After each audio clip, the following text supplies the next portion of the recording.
Halo Wak, saya Nadia Omara. Jangan lupa kalian subscribe channel ini ya. Channel Karam Kali Aja Seram. Jangan lupa juga kalian like, komen dan share. Terima kasih ya Wak.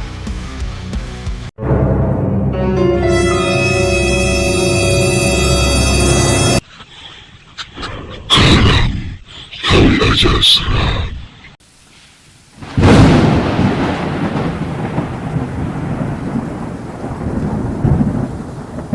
Selamat datang di Karam, Kali Aja Seram, di mana kegelapan dan misteri bersatu dalam kisah-kisah menegangkan yang akan membuat bulu kuduk Anda berdiri. Saya Mr. Randy, dan malam ini kita akan menyelami cerita-cerita yang bersembunyi di balik bayang-bayang, tempat di mana tidak ada yang seperti yang terlihat. Bersiaplah untuk menguji keberanian Anda dan memasuki dunia yang penuh dengan kejadian aneh, hantu, dan rahasia gelap. Pastikan lampu Anda mati dan selimut Anda rapat, karena cerita kita malam ini akan membawa Anda ke dalam perjalanan yang menakutkan. Jangan lupa untuk subscribe, like, dan komen. Mari kita mulai.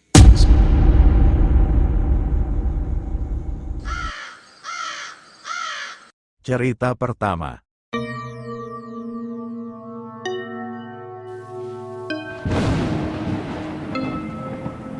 Selamat datang kembali di Karam, Kali Aja Seram, di mana cerita horor tak hanya bikin bulu kuduk merinding, tapi juga kadang bikin kalian susah tidur. Kali ini, gue bakal cerita tentang pengalaman seram yang gue dan keluarga alami di rumah lama kami. Awalnya sih kelihatan rumah biasa, tapi ternyata ada sesuatu yang bikin kami nggak bisa tidur nyenyak. Nah, siap-siap dengerin cerita horor yang kali ini bakalan bikin lo nggak mau sendirian di rumah. Jangan lupa subrek, like, dan komen. Awas ya kalau gak subrek, gue gampar lo. Cekidot, entah sudah berapa kali aku menemukan helai rambut panjang di rumah ini, dan kali ini di depan lemari ruang tengah. Jika diukur, rambut itu sepanjang kepala hingga pinggul wanita dewasa, cukup panjang. Aneh, pasti aneh. Di rumah ini, tidak ada satupun dari kami yang memiliki rambut sepanjang itu. Rambutku hanya sebahu, dan jenisnya pun berbeda. Papaku, jelas beda, dia laki-laki dengan rambut pendek. Adikku, Albi, rambutnya juga pendek dan kemerahan, jadi jelas bukan rambut dia. Oh ya, aku, Papa, dan Albi baru saja pindah ke rumah warisan nenek, rumah bertingkat yang sebenarnya tidak terlalu besar, tapi terasa terlalu besar untuk kami bertiga. Ya, kami hanya bertiga, karena Mama sudah berpulang di tahun 2019. Sebelum pindah, kami tinggal di Jakarta Selatan, tapi Papa akhirnya memutuskan untuk pindah ke rumah peninggalan nenek yang sudah lama kosong. Rumah ini terletak di kawasan Bogor Barat, dekat kaki Gunung Salak. Banyak alasan yang membuat kami pindah ke sini, meski ada kendala seperti jarak. Aku harus menempuh perjalanan jauh untuk kuliah di Jakarta, sedangkan Albi terpaksa pindah sekolah ke SMA baru. Untungnya, pekerjaan Papa tidak mengharuskannya selalu di kantor, jadi jarak tidak terlalu jadi masalah baginya. Rumah ini termasuk bangunan tua. Papa bilang, rumah ini dibangun sekitar tahun 80-an, jadi umurnya hampir 40 tahun. Kata Papa, kakek dan nenek membeli rumah ini dari orang lain, dan sejak itu menjadi tempat berkumpul keluarga, terutama saat hari raya. Meski tidak terlalu besar, pekarangannya cukup luas dan penuh dengan tanaman yang masih terawat. Nenekku berpulang di tahun 2017, dan kakek 3 tahun sebelumnya. Setelah nenek meninggal, rumah ini sempat ditinggali oleh Om Ilham, adik Papa, tapi hanya setahun sebelum mereka pindah ke rumah sendiri. Sejak itu, rumah ini kosong, hingga akhirnya kami datang pada awal tahun 2020. Kejadian aneh pertama terjadi saat kami baru pindah. Setelah memindahkan barang, Albi tiba-tiba berkata, "Kak, lihat nggak? Kayak ada perempuan berdiri di lantai atas, di jendela, tapi sekarang udah hilang." Aku tidak melihat apa-apa, dan menganggapnya hanya halusinasi. Tapi, sejak saat itu, perasaan tidak nyaman terus membayangi. Malam itu, setelah beres-beres, kami bertiga duduk di sofa depan TV. Sekitar jam 11 malam, Papa dan Albi sudah tertidur. Aku masih terjaga, menonton TV dengan suasana rumah yang baru dan sepi. Lampu besar sudah kumatikan, hanya lampu kecil yang menyala. Di luar pun sudah sepi. Tiba-tiba, aku mendengar suara samar dari lantai atas, seperti ada benda yang bergeser. Awalnya tidak jelas, tapi semakin lama semakin nyata. Aku mencoba membangunkan Papa, tapi dia tidak bergerak, begitu juga dengan Albi. Rasa penasaran akhirnya membuatku memutuskan naik ke lantai atas. Tangga menuju lantai atas berada di dekat dapur, dengan belokan di tengahnya. Lampu tangga mati, jadi gelap gulita. Langkahku perlahan, menajamkan pendengaran. Suara benda bergeser itu semakin jelas. Begitu sampai di lantai atas, suasana benar-benar gelap, tapi sedikit cahaya dari jendela yang tak tertutup membantu penglihatanku. Dua kamar terletak berdampingan, dan di depan mereka ada ruangan besar berisi meja dan kursi yang masih berantakan.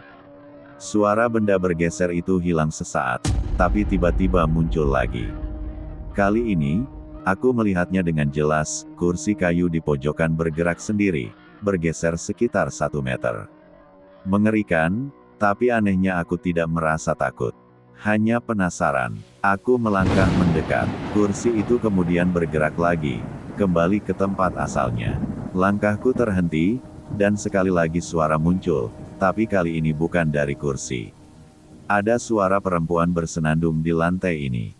Aku menebak suara itu berasal dari salah satu kamar, dan saat itulah perasaan merinding mulai menjalar. Senandungnya terdengar seperti lagu, tapi kali ini berbeda. Aku benar-benar takut dan tidak berani untuk mencari tahu lebih lanjut. Akhirnya, aku memutuskan untuk mundur beberapa langkah, berniat kembali turun ke lantai bawah. Suasana semakin tidak nyaman. Tiba-tiba, kursi itu bergeser lagi, kali ini mendekat ke arahku. Aku terkejut, dan rasa kaget menyadarkanku. Tanpa berpikir panjang, aku membalikkan badan dan berlari menuju tangga. Namun, saat aku sampai di ujung tangga, kulihat Papa sudah berdiri di bawah, dalam kegelapan. "Kamu ngapain sendirian, Kak?" tanya Papa. "Besok aja ceritanya, Pak," jawabku singkat, masih terkejut. Itu adalah kejadian seram pertama yang kualami sejak tinggal di rumah ini. Dan ya, itu hanyalah awal dari rangkaian peristiwa berikutnya. Bukan hanya aku yang mengalaminya, Papa dan Albi pun akhirnya merasakan hal yang sama. Aku sempat menyebutkan tentang menemukan helai rambut panjang, dan itu bukan pertama kali terjadi, juga bukan yang terakhir. Papa dan Albi pun sering menyinggung tentang penemuan rambut-rambut tersebut. Mereka menemukannya di berbagai tempat, di kamar tidur, kamar mandi, ruang tamu, dan yang paling sering, di lantai atas, tempat yang jarang kami gunakan. Rambut ini selalu aneh, karena panjangnya tidak wajar dan jumlahnya tidak hanya 1 atau 2 helai, tapi banyak. Kami terus bertanya-tanya, sebenarnya ini rambut siapa? Dari mana datangnya? "Semalam gue nemuin rambut lagi di kamar mandi," kata Albi padaku suatu pagi. "Terus lo ngapain?" tanyaku penasaran. "Kali ini beda, Kak. Rambut itu nggak cuma ada di satu tempat, tapi banyak," jawab Albi. "Maksudnya banyak gimana?" tanyaku heran. "Rambut itu kayak nuntun gue, dari kamar mandi, terus ke ruang tengah, ke tangga, sampai akhirnya ke lantai atas, ke kamar depan," jelas Albi. "Hah? Serius lo?" tanyaku tak percaya. "Iya, Kak, tapi gue nggak tahan, jadi lari ketakutan, soalnya di kamar atas gue dengar ada suara perempuan bersenandung," kata Albi dengan wajah serius. Mendengar itu, aku pun merinding. "Seram banget, Bi. Udah, jangan diikutin lagi ya. Cuekin aja." Percakapan itu membuat kami semakin terbuka untuk berbagi pengalaman seram yang kami alami di rumah ini. Aku masih ingat, waktu itu malam Kamis, dan Papa sedang ada urusan di Jakarta. Jadi, hanya aku dan Albi yang tinggal di rumah. Suasana semakin mencekam ketika malam tiba. Rumah ini berada di daerah yang jauh dari keramaian, jadi selepas maghrib, suasana terasa sangat sepi. Malam itu, Kami menghabiskan waktu di ruang tengah, berbincang untuk mengalihkan perasaan takut. Papa telepon tadi, katanya dia pulang malam. Kita disuruh tidur duluan, kataku. Jam berapa pulangnya, Kak? Tanya Albi. Katanya jam 12 malam lebih, masih ada urusan, jawabku. Wajah Albi terlihat cemas, dan aku pun sama. Akhirnya, kami memutuskan untuk tidur di kamar Papa.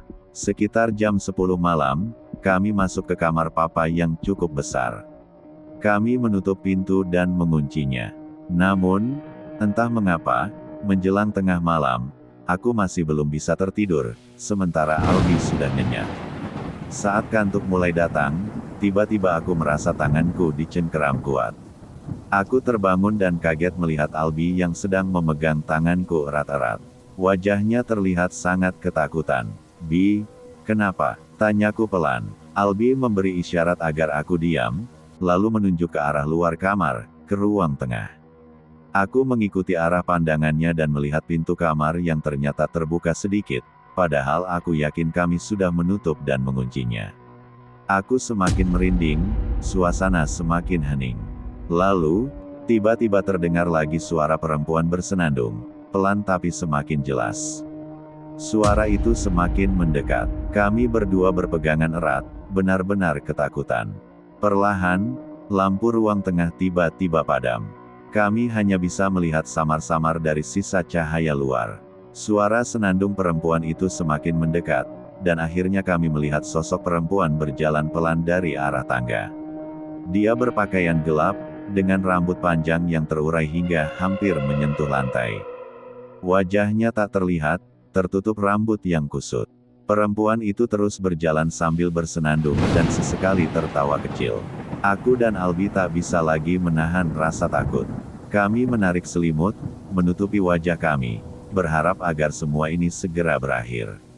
Di balik selimut, kami hanya bisa mendengar senandung yang terus mendekat, sampai akhirnya suara itu terdengar sangat dekat, seolah perempuan itu sudah berada di kamar kami.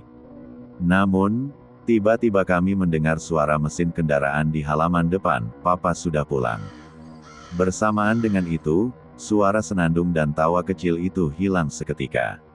Kami membuka selimut dan segera berlari keluar kamar. Di luar, kami langsung memeluk Papa erat-erat. Dia pun mengerti mengapa kami begitu ketakutan. Dan begitulah cerita malam ini di Karam Kali Aja Seram. Pengalaman menyeramkan yang gue alami di rumah lama masih jelas kebayang sampai sekarang. Semoga lo yang dengerin cerita ini bisa tetap tenang ya, jangan keburu parno. Ingat, kalau lo nemu rambut panjang atau dengar suara senandung di rumah, mungkin saatnya lo pindah rumah.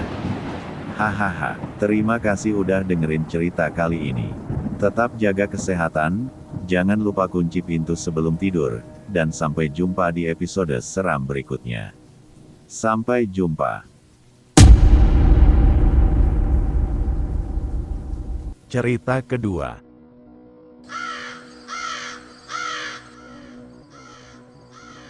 Halo semuanya, selamat datang kembali di Karam Kali Aja Seram, tempat di mana cerita horor yang kalian pikir cuma mitos, ternyata bisa jadi kenyataan.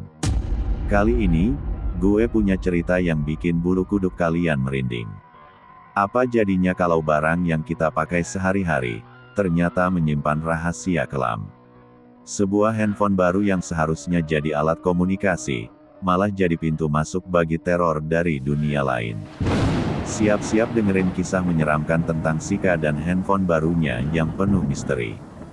Jangan lupa subrek, like, dan komen.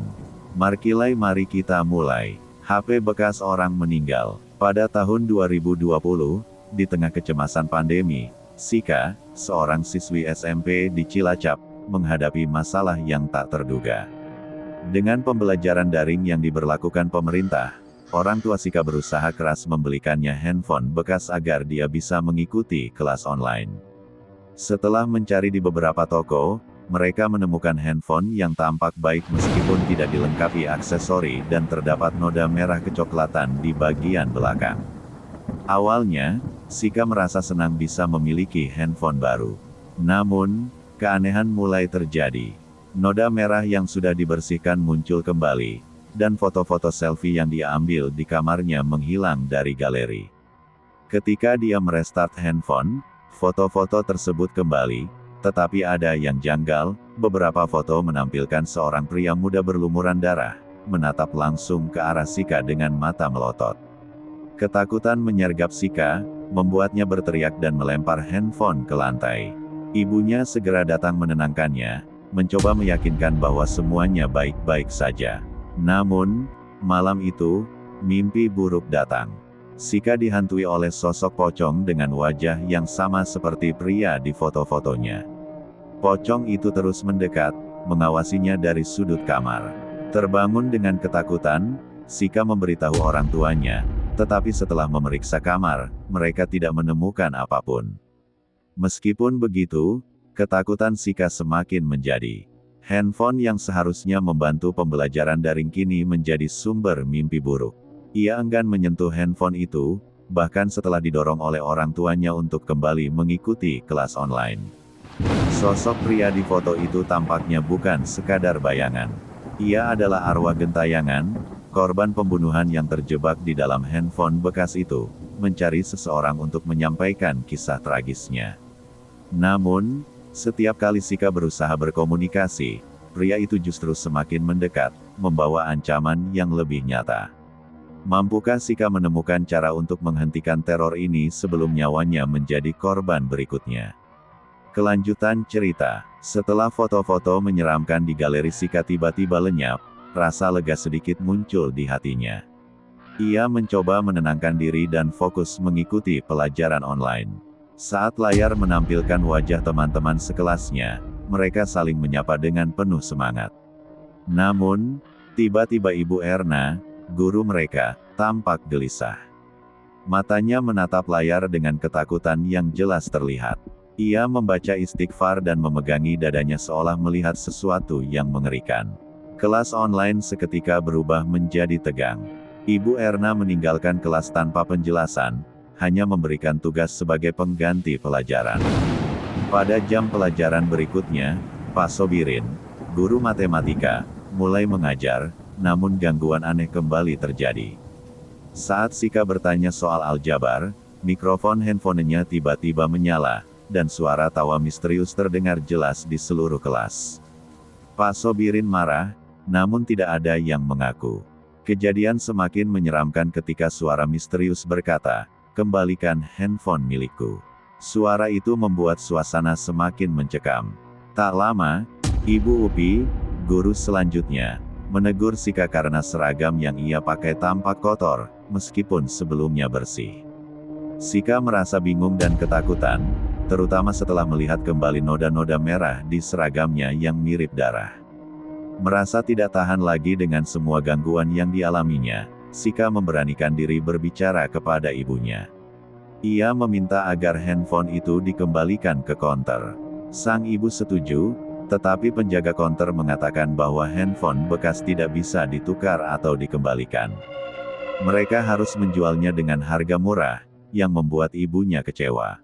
Malam itu, Shika terbangun karena dering telepon aneh dari nomor tak dikenal. Merasa kesal, ia memutus panggilan, namun panggilan lain masuk lagi dengan nomor berbeda. Ia mendapati noda darah segar di handphonenya. Suara aneh dari lemari kayu di kamarnya membuatnya terdiam kaku, sementara lemari itu bergoyang seolah-olah ada sesuatu yang berusaha keluar. Perlahan, sosok pocong yang sama seperti di foto muncul dari dalam lemari, mendekatinya dengan mata melotot. Shika ingin berteriak, namun suaranya tercekat. Ia akhirnya berhasil berteriak, memanggil orang tuanya yang segera berlari ke kamarnya. Mereka menemukan Shika dalam keadaan gemetar hebat dan pucat. Orang tuanya segera memutuskan untuk membawa Shika dan handphonenya kembali ke konter, yakin bahwa ada sesuatu yang sangat salah. Keesokan harinya, saat mereka tiba di konter, mereka melihat polisi sedang menangkap seseorang. Polisi itu mencari handphone yang baru saja dijual kepada Shika. Ternyata, handphone tersebut merupakan barang bukti dalam kasus pembunuhan. Pria yang menjualnya ke toko adalah pelaku pembunuhan, dan korban yang dibunuhnya kini menghantui handphone tersebut. Teror yang dialami Sika akhirnya terungkap, namun sosok pocong itu masih terus muncul di mimpinya, menuntut keadilan. Kini, Sika harus mencari cara untuk menghentikan arwah gentayangan tersebut sebelum semuanya menjadi semakin buruk. Baiklah, sekian dulu episode kali ini. Terima kasih buat kawan-kawan yang telah mendengarkan kisah ini. Kalau kalian punya pendapat atau saran, jangan lupa tulis di kolom komentar. Saya mohon maaf kalau ada kesalahan kata. Jangan lupa subscribe, like, dan share cerita ini. Sampai jumpa lagi di kisah kami selanjutnya.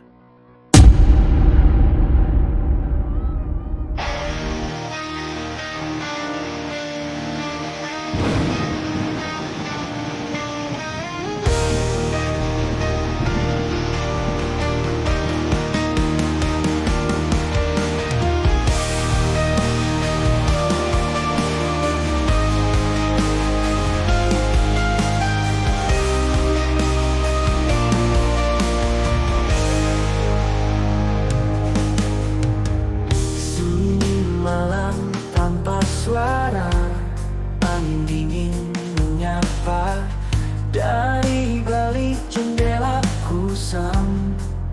Bayangan hitam melintas, hantu di dalam mimpi mengintai tanpa henti. Malam ini aku tak sendiri, ada dia bayangan sepi. Ketika bulan sembunyi dalam gelap, ku tak bisa lari. Langkah berat menghantui di lorong sunyi yang tak bertepi. Hantu di dalam